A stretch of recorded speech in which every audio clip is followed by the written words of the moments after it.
Hello students, इस video में मैंने आप लोगों को बताया था कि प्रकाश संश्लेषण क्रिया किस प्रकार से होती है। आइए अब मैं आपको बताता हूँ कि प्रकाश संश्लेषण क्रिया के लिए कौन कौन से पदार्थ आवश्यक है, किन पदार्थों के बिना ये जो है ये क्रिया नहीं हो सकती है। तो आइए हम देखते हैं। सबसे पहले सूर्य का प्रकाश। प्रकाश संश्लेषण क्रिया के लिए सूर्य का प्रकाश आवश्यक है। प्रकाश संश्लेषण क्रिया के लिए कार्बन डाइऑक्साइड आवश्यक है। प्रकाश संश्लेषण क्रिया के लिए हमें जल चाहिए और इस क्रिया के लिए पराहरिण। ये चारों तत्व होना बहुत आवश्यक है। इसमें से अगर एक भी तत्व नहीं है तो ये क्रिया संभव नहीं होगी। ठीक है, तो आइए हम जानते हैं कि प्रकाश संश्लेषण क्रिया के लिए सूर्य का प्रकाश क्यों आवश्यक है।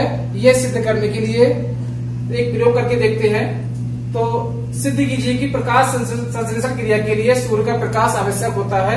यह सिद्ध करने के लिए हम क्या करते हैं, सबसे पहले एक गमले में लगा हुआ पौधा लेते हैं। आवश्यक सामग्री में देख रहे हैं हमें क्या क्या चीज चाहिए है। गमले में लगा हुआ पौधा चाहिए है, काला कागज चाहिए है, आयोडीन का विलयन चाहिए है। तो सबसे पहले हम क्या करते हैं, गमले में लगा हुआ एक पौधा लेते हैं और इसको कम से कम सबसे पहले हम 48 घंटे के लिए 48 घंटे के लिए इसे बंद कमरे में रख देते हैं, जिससे इसमें पहले से मौजूद भोजन जो इसमें मंड था वो इसका समाप्त हो जाए। जो पहले से इसमें मंड था पहले से वो इसका समाप्त हो जाए। और उसके बाद हम क्या करते हैं, इस पौधे की एक पत्ती को काले कागज से, जो ब्लैक पेपर है उससे इस प्रकार से ढक देते हैं कुछ भाग को, और से पर क्लिप लगा देते हैं। और इसके बाद हम इस गमले को पुनः जो है बाहर सूर्य के प्रकाश में रख देते हैं।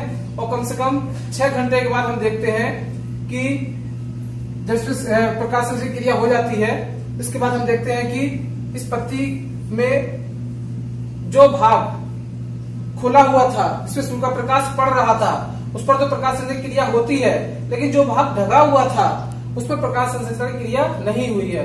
यह हमें कैसे मालूम पड़ेगा, तो हम इसके लिए क्या करते हैं, उस पत्ती को तोड़ करके उसे आयोडीन के विलयन में डालते हैं। उस पत्ती को आयोडीन के विलयन में डालते हैं तो हम देखते हैं कि पत्ती का जो भाग ढका हुआ था वो रंगहीन रहता हैगा, उस पर भोजन नहीं बनता है, यानी कि पराहरिण नहीं रहित रहता हैगा। और इस पर भोजन बन जाता है, यानी इस पर प्रकाश संश्लेषण क्रिया होती है कि वो भाग नीला पड़ जाता हैगा।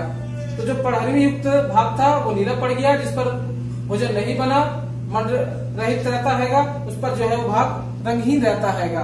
तो इस तरह से सिद्ध होता है कि प्रकाश संश्लेषण क्रिया के लिए हमें सूर्य का प्रकाश आवश्यक है।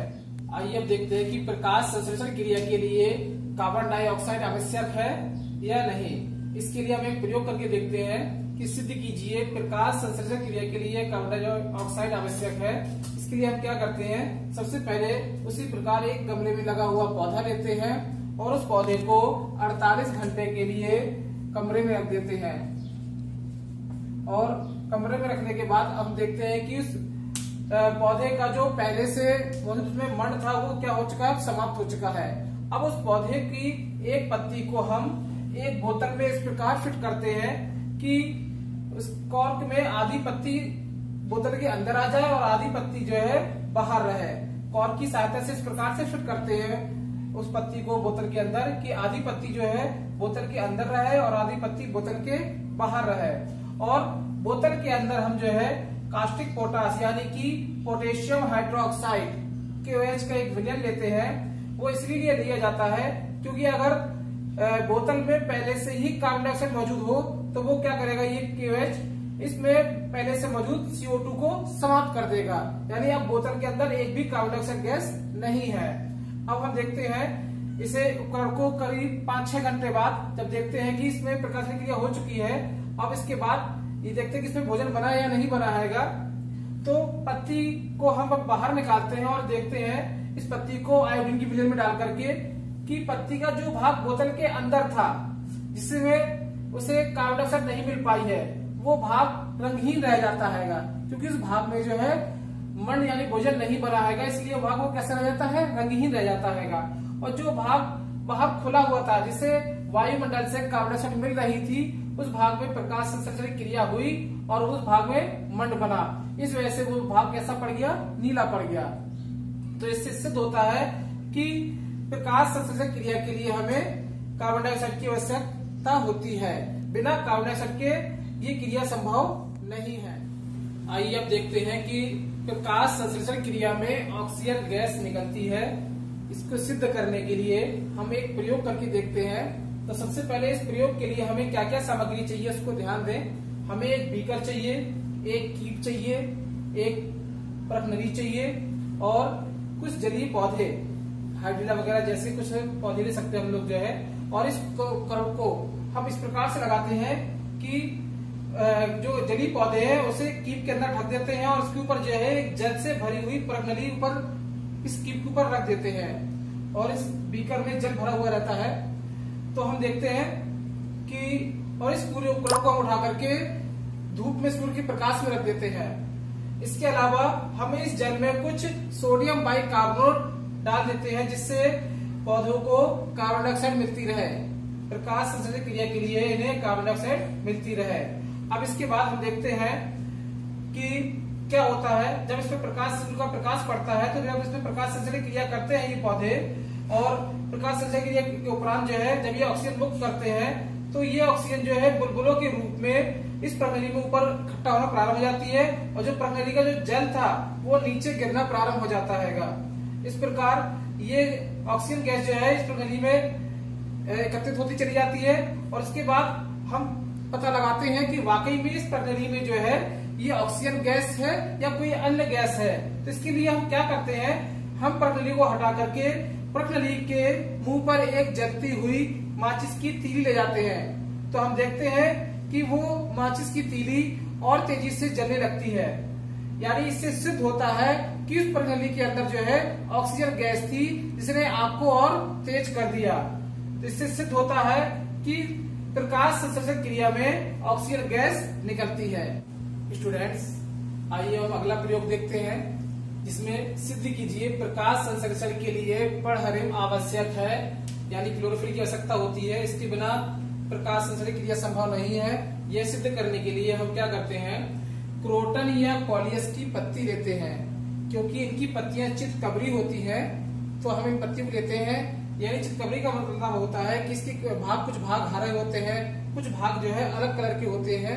यानी जो भाग हरे होते हैं उनमें पढ़हरिम होता है और जो भाग हरे नहीं होते हैं उनमें पढ़हरिम नहीं होता है। ध्यान रखिएगा, पौधे का वह भाग जो हरा होता है उनमें ही पढ़हरिम होता है और जो भाग हरा नहीं होता है उनमें पढ़हरिम नहीं होता है। तो क्रोटन की पत्ती में भी यही होता है कि क्रोटन की पत्ती के जो भाग हरे होते हैं उनमें पढ़हरिम पाया जाता है और जो भाग हरे नहीं होते हैं उनमें पढ़हरिम नहीं पाया जाता है। इसलिए हम इस पत्ती को इस प्रयोग के लिए चुना है। अब इसके बाद इस पत्ती को हम क्या करते हैं, इस पत्ती को जो है एक चित्र हम एक सफेद पेपर पर प्लेन पेपर पर अंकित कर लेते हैं कि इसका कौन सा भाग जो है हरा है और कौन सा भाग जो है चितकबरा है। तो इस तरह से अंकित कर लेते हैं एक पेपर पर। अब इसके बाद जो है इस पत्ती को हम क्या करते हैं, करीब करीब जो है 48 घंटे के लिए जो है बंद कमरे में रख देते हैं जिससे इसमें मौजूद पहले से ही जो मंड मौजूद था वो क्या हो, समाप्त हो जाए। अब इसके बाद जो है इस पत्ती को पुनः जो है हम सूर्य के प्रकाश में रखते हैं और करीब 5-6 घंटे बाद देखते हैं जैसे प्रकाश संश्लेषण क्रिया हो जाती है तो हम देखते हैं कि जिस भाग हरा था, जिस भाग में पढ़हरिम था उस भाग में तो प्रकाश संश्लेषण क्रिया होती है और मंड बनता है और जो भाग हरा नहीं था उस भाग में प्रकाश संश्लेषण क्रिया नहीं हुई है। तो आइए हम देखते हैं इसके लिए क्या करते हैं, पत्ती को फिर हम आयोडीन के घोल में डालते हैं। तो जो भाग हरा था तो वो भाग क्या होता है, नीला पड़ जाता है। कहने का मतलब उस भाग में मंड बना और इस कारण जो है वो आयोडीन के घोल में नीला पड़ जाता है और जो भाग हरा नहीं था उसमें मंड नहीं बना वो भाग जो है रंगहीन रहता है। तो इससे सिद्ध होता है कि प्रकाश संश्लेषण क्रिया के लिए हमें क्लोरोफिल यानी पढ़हरिम की आवश्यकता पड़ती है। इसके बिना जो है पढ़हरिम के बिना जो है ये क्रिया संभव नहीं है।